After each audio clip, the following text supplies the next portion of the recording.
Id-deficit fil-Fond Konsolidat tal-Gvern fit-8 Mejju irreġistra tnaqqis ta' aktar minn 270 miljun euro.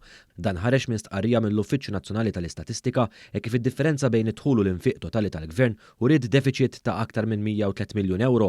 L-NSO spjegaw ukoll li bejn Jannar u Mejju tal-2023 id-dħul rikorrenti jammonta għal aktar minn 2454 miljun euro. Dan ifisser aktar minn 325 miljun euro miċ-ċifra tal-istess perjodu is-sena li għaddiet. Fil-fatt l-akbar żieda kienet irreġistrata fit-taxxa ta' dħul bi kważi 180 miljun euro.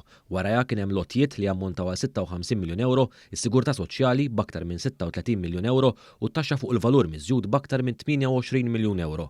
Intant fit-8 Mejju in-nefqa totali laħqet l-2558 miljun euro.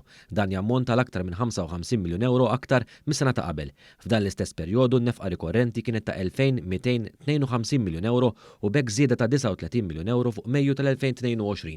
Il-fatturi ewlenin li waslu għal din iż-żieda kienet żiediet fil-kontribuzzjonijiet lill entitajiet pubbliċi b'aktar minn 33 miljun euro u fis-salarji u l-pagi bi 22 miljun euro. L-iżviluppi ewlenin fil-kategorija tal-programmi u inizjattivi kienu ħruġ anqas għall-iskemi u ta' għajnuna tal-pandemija għal ħlasijiet għall-istimolu tal-ekonomija u għar-riżorsi tal-Unjoni Ewropea. It-tnaqqis fil-ħruġ kien sa ċertu punt ibbilanċjat b'żiediet fin-nefqa għal miżuri ta' għajnuna l-enerġija b'aktar minn 66 miljun euro u għall benefiċċju tas-sigurtà soċjali b'aktar minn 40 miljun euro.